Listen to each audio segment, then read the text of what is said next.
So ఈ రోజు మనం డిస్కస్ చేసుకోబోతున్నాం హైపర్ టెన్షన్ అంటే బ్లడ్ ప్రెషర్ గురించి మనం డిస్కస్ చేసుకోబోతున్నాం. సో బీపీ గురించి అసలు బీపీ అనగా ఏంటి, నార్మల్ బీపీ వాల్యూస్ ఏంటి, అండ్ అసలు బీపీ యొక్క రిస్క్ ఫ్యాక్టర్స్ ఏంటి, దాని సెకండరీ కాజెస్ ఏంటి, తర్వాత మనం బీపీ వచ్చాక మనము మెడిసిన్స్ అనేవి స్టార్ట్ చేసాక స్టాప్ చేయించా లేదా, బీపీ వచ్చిన వాళ్ళు తీసుకోవాల్సిన జాగ్రత్తలు ఏంటి, దాని డైట్ ఏంటి, వీటి గురించి నేను డిస్కస్ చేయబోతున్నాను. సో బ్లడ్ ప్రెషర్ బీపీ అనగా మనకు రక్తనాళాలు రక్తం ఫ్లో అవుతుంది కదా, ఆ రక్తం ఫ్లో అనేది రక్తనాళాల గోడల పైన ఎగ్జర్ట్ చేసే ప్రెషర్ ని బ్లడ్ ప్రెషర్ అంటారు. సో ఈ ప్రెషర్ అనేది మనకు గుండె మనకు కాంట్రాక్ట్ అయినప్పుడు ఆ ప్రెషర్ అనేది క్రియేట్ అవుతుంది. సో ఇక్కడ మనము బ్లడ్ ప్రెషర్ అంటే మనం జనరల్ గా నార్మల్ బీపీ అంటే జనరల్ 120/80 అని అనుకుంటాం మిల్లీమీటర్స్ ఆఫ్ మెర్క్యూరీ. సో పైన అప్పర్ బీపీ అంటే ఏంటి, లోవర్ బీపీ అంటే ఏంటి. సో అప్పర్ బీపీ జనరల్ గా మనకు గుండె పంప్ చేసినప్పుడు కవాటాలు ఓపెన్ అయ్యి ఆ వాల్వ్స్ ఓపెన్ అయ్యి మనకు ఆ ప్రెషర్ ఇస్తుంది అనమాట. సో ఆ ప్రెషర్ జనరల్ గా మనకు వాల్వ్స్ ఓపెన్ అయినప్పుడు ఆ ప్రెషర్ అనేది ఎక్కువగా ఉంటుంది. సో అది 120 అప్పర్ బీపీ అంటారు. సో లోవర్ బీపీ కింద మనం 80 అనుకునే బీపీ డయాస్టోలిక్ బ్లడ్ ప్రెషర్ అంటారు. సో ఈ వాల్వ్స్ అనేవి ఓపెన్ అయిన తర్వాత మళ్ళీ మూసుకుపోతాయి అనమాట. సో ఆ వాల్వ్స్ మూసుకుపోయినప్పుడు కూడా మనకు రక్తనాళాల్లో కొంచెం ప్రెషర్ ఉంటుంది. సో ఈ pressure lower BP diastolic BP అంటాం. సో ఇది నార్మల్ వాల్యూస్ ఏంటి అనేది మనకు గైడ్ లైన్స్ అనేది వస్తూ ఉంటాయి. సో రీసెంట్ గా మనకు 2023లో European society of hypertension వాళ్ళు కొన్ని గైడ్ లైన్స్ ఇచ్చారు. సో ఆ గైడ్ లైన్స్ ప్రకారం మనకు జనరల్ గా ఆప్టిమల్, నార్మల్, హై నార్మల్ అని 3 రకాలు ఉంటాయి. సో ఆప్టిమల్ అంటే మనకు బీపీ 120/80 కంటే లెస్ తక్కువ ఉంటే అది ఆప్టిమల్ బీపీ అంటారు. సో నార్మల్ బీపీ అంటే జనరల్ గా మనకు అప్పర్ బీపీ సిస్టోలిక్ బీపీ 120 నుంచి 130 వరకు, అండ్ కింద డయాస్టోలిక్ బీపీ 80 నుంచి 85 వరకు. సో అది మనము నార్మల్ బీపీ అంటారు. సో హై నార్మల్ బీపీ అంటే ఏంటి, హై నార్మల్ బీపీ అంటే సిస్టోలిక్ బీపీ 130 నుంచి 140 వరకు ఉండడం, తర్వాత కింద డయాస్టోలిక్ బీపీ ఏమో 85 నుంచి 90 వరకు ఉండడం. సో మనకు బీపీ స్టార్ట్ అయిందని ఎప్పుడు అంటారంటే అప్పర్ బీపీ మనకు 140 దాటిన, లోవర్ బీపీ డయాస్టోలిక్ బీపీ 90 దాటిన మనకు బీపీ స్టార్ట్ అయింది అంటారు. సో జనరల్ గా అది దాంట్లో మళ్ళీ గ్రేడ్స్ ఉంటాయి, గ్రేడ్ 1, గ్రేడ్ 2, గ్రేడ్ 3 అని. సో ఇది మనకు నార్మల్ వాల్యూస్. సో జనరల్ గా దీనికి సంబంధించిన రిస్క్ ఫ్యాక్టర్స్ ఉన్నాయి. సో రిస్క్ ఫ్యాక్టర్స్ అనేవి 2 రకాలుగా మనం మాట్లాడుకోవచ్చు. ఒకటి మనం మాడిఫై చేయగలిగినవి, మాడిఫై చేయలేనివి. సో మాడిఫై చేయలేనివి మనం ఏం చేయలేము. ఆ రిస్క్ ఫ్యాక్టర్స్ ఏంటి, ఏజ్ అనేది ఒక రిస్క్ ఫ్యాక్టర్. సో జనరల్ గా మగవాళ్ళకి 64 ఏళ్ళు, ఆడవాళ్ళకి 65 ఏళ్ళు అనేది ఆ ఏజ్ అనేది రిస్క్ ఫ్యాక్టర్. ఆ ఏజ్ తర్వాత జనరల్ గా బీపీ అనేది యూజువల్ గా మనం చూస్తూ ఉంటాం. సో తర్వాత సెక్స్ అంటే మనకు ఏదైతే మేల్స్ కి జనరల్ గా బీపీ అనేది కొంచెం ఎక్కువ ఉంటుంది కంపేర్ టు ఫీమేల్స్. ఓకే, అదొక మేల్ సెక్స్ అనేది ఒక రిస్క్ ఫ్యాక్టర్. సో తర్వాత మనకు జెనెటిక్స్. సో జెనెటిక్స్ అంటే జనరల్ గా మదర్ కి కానీ ఫాదర్ కి కానీ జనరల్ గా బీపీ ఉంటే మనకు పాలిజెనిక్ ఇన్హెరిటెన్స్ ద్వారా మనకు బీపీ వచ్చే అవకాశం ఉంటుంది. సో అది ఒక one of the risk factor. So modify చేయగలిగిన రిస్క్ ఫ్యాక్టర్స్ ఏంటి అంటే మనము అవి మార్చుకుంటే మనం బీపీ అనేది రివర్స్ చేసుకోవచ్చు. సో జనరల్ గా మాడిఫైడ్ రిస్క్ ఫ్యాక్టర్స్ లో మెయిన్ గా ఓవర్ వెయిట్, ఒబేసిటీ అంటారు. సో ఓవర్ వెయిట్ గా ఉండడము, బయట సాచురేటెడ్ ఫ్యాట్స్, ఆయిల్ ఫుడ్స్ తీసుకోవడము, జంక్ ఫుడ్స్ తీసుకోవడము, హై సాల్ట్ ఇంటేక్ తీసుకోవడము, ఫిజికల్ యాక్టివిటీ తక్కువగా ఉండడము, smoking, alcohol, okay, so stress, sleep లేకపోవడము, సో బ్లడ్ కొలెస్ట్రాల్ ఎక్కువ ఉండడము. సో ఇవన్నీ మనము రిస్క్ ఫ్యాక్టర్స్ అనమాట. బీపీ మనకు డెవలప్ అవ్వడానికి గల కారణాలు.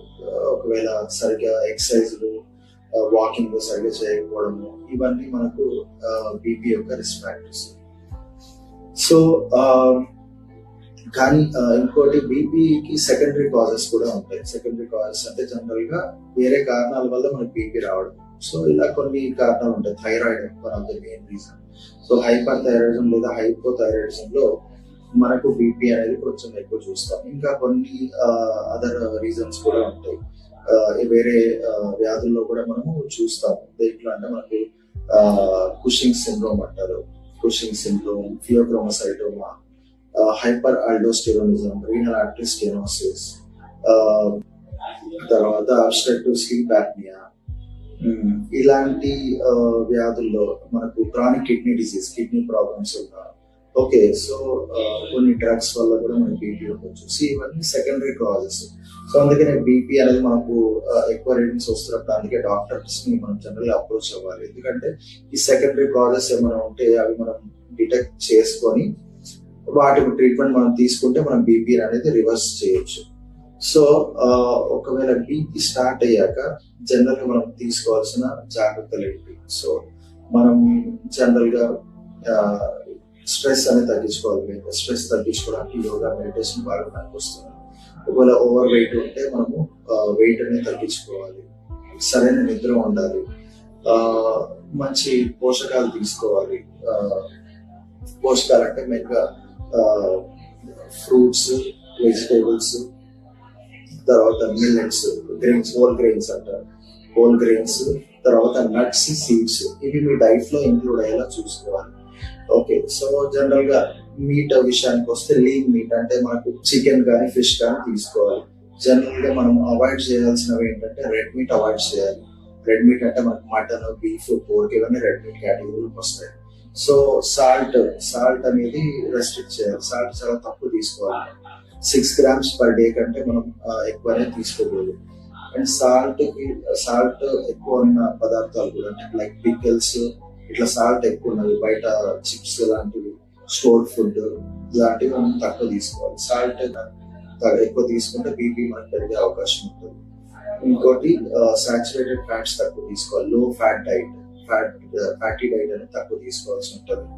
ఓకే, సో ఈ జాగ్రత్తలు మనం తీసుకుంటే మనం బీపీ అనేది కంట్రోల్ చేసుకోవచ్చు. సో ఎక్కువ జనరల్ గా పేషెంట్స్ ఎక్కువ అడిగే డౌట్ ఏంటంటే బీపీ మెడిసిన్స్ మీరు స్టార్ట్ చేస్తే మనం లైఫ్ లాంగ్ వాడాలి అన్న ఆలోచన వాళ్ళకి ఉంటుంది. సో ఇక్కడ మనం ఎలాగా చెప్పొచ్చు అంటే బీపీ మెడిసిన్స్ జనరల్ గా డాక్టర్ అనేది జనరల్ గా 2-3 రీడింగ్స్ చూసిన తర్వాత బీపీ మెడిసిన్స్ అనేది స్టార్ట్ చేస్తారు. యూజువల్ గా ఎప్పుడైనా border line diabetes, border line BP గానీ మనకు ఉంటే అప్పుడు జనరల్ గా మనకు తర్వాత ఫర్దర్ రీడింగ్స్, రిస్క్ ఫ్యాక్టర్స్ ఏవైతే ఉన్నాయో అవి తగ్గించుకుంటే కొందరికి బీపీ అనేది స్లోగా రివర్స్ అవ్వచ్చు.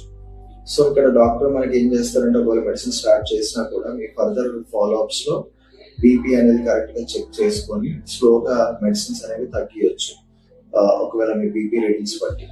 సో అందుకనే బీపీ స్టార్ట్ అయ్యాక మీరు ఇంటి దగ్గర రెగ్యులర్ గా మానిటర్ చేసుకుంటూ ఉండాలి. దాన్ని రాసుకోవాలి, వాల్యూస్ రాసుకోవాలి. అండ్ తర్వాత మీరు రెగ్యులర్ గా మీ డాక్టర్ ని కన్సల్ట్ అవుతూ ఉండాలి. సో దట్ చాలా మంది ఏంటంటే ఒకసారి బీపీ మెడిసిన్ స్టార్ట్ చేసిన తర్వాత అలాగే సంవత్సరాల తరబడి వాడుతూ ఉంటారు. ఆ డోస్ మనకి సరిపోతుందో లేదో తెలియదు, ఆ డోస్ డిక్రీస్ చేయాలో తెలియదు. సో ఇలాగే మీరు రెగ్యులర్ గా మానిటర్ చేసుకుంటూ ఉండాలన్నమాట. సో దీని సారాంశం ఏంటంటే ఒకవేళ బీపీ మెడిసిన్ మనం స్టార్ట్ చేసినా కూడా వాటి డోస్ మనం స్లోగా తగ్గించి ఆపేసే అవకాశం కూడా ఉంటుంది. అది ఎప్పుడు సో దానికి ఏమైనా ఒక కాజ్ ఉన్నప్పుడు రిస్క్ ఫ్యాక్టర్స్ కానీ సెకండరీ కాజెస్ కానీ ఏమైనా ఉంటే మనం వాటిని మనం రివర్స్ చేసి ట్రీట్ చేసి బీపీని కూడా మనం రివర్స్ చేసే అవకాశం ఉంటుంది. సో ఇంకోటి మెయిన్ గా మనకు లైఫ్ స్టైల్ మోడిఫికేషన్స్ అంటారు. సో ఎట్లాంటి లైఫ్ స్టైల్ మోడిఫికేషన్స్ మనం తీసుకోవాలి అన్నది మనం ఆలోచించినట్టయితే సో మెయిన్ గా కొంచెం సో లైఫ్ స్టైల్ మోడిఫికేషన్స్ అంటే మనకు మెయిన్ గా డైట్ గురించి ఇంపార్టెంట్. సో డైట్ మనం ఎక్కువ హై ఫైబర్ డైట్ తీసుకోవాలి, గ్రీన్ వెజిటేబుల్స్, ఫ్రూట్స్ బాగా తీసుకోవాలి. దేంట్లో అయితే మనము సోడియం బాగా తక్కువ ఉంటుంది, పొటాషియం బాగా ఎక్కువ ఫ్రూట్స్ తీసుకోవాలి. సో దట్ మనకు సోడియం అనేది పొటాషియం తెచ్చింది మనకు బీపీ అనేది జనరల్ తగ్గుతుంది. సో స్మోకింగ్, ఆల్కహాల్ లాంటివి బంద్ చేసేయాలి. వెయిట్ తగ్గాలి, వెయిట్ ఉంటే వెయిట్ తగ్గాలి, స్ట్రెస్ తగ్గించుకోవాలి. సో ఈ రోజు మనం డిస్కస్ చేసుకోబోతున్నాం హైపర్ టెన్షన్. అంటే బ్లడ్ ప్రెషర్